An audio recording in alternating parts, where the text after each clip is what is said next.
दान सेना दानता महान 2 वर्ष 7 मास शिशु कन्यार चक्षुदान निज झीर अकाल मृत्यु पर ता आखि दान करिसेंती परिवार लोके।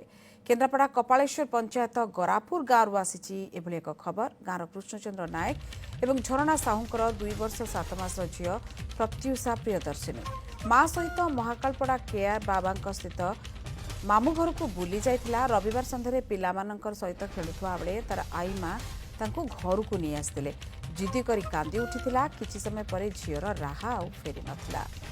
परिवार लोके प्रथमे महाकालपड़ा स्वास्थ्य केन्द्र और पर केन्द्रापड़ा जिला मुख्य चिकित्सालय को आनिथिले, किंतु सेठारे डाक्तर झील को मृत घोषणा करथिले।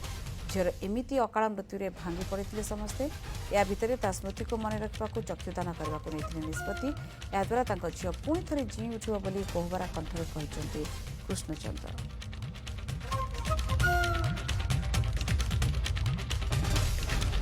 मु चिंता कली जे झीटा मोर अति निरीह था, सब कथा बुझी पारला जानी पारला आपाई तो मुझे रखिपारि से मु चिंता कली तार आखिटा कौन से कोमलमती शिशुर काम लगी से चिंता कली तार आखि डोनेट कर नहीं से मु बापा हिसाब से जो भी जो पिला धीरे लागू से भावी जे मो झीटा बंचिक रही तार उत्तरतर कामना करने सहित एति भगवान को आशीर्वाद करी से पिला भल मଣିଷଟିଏ।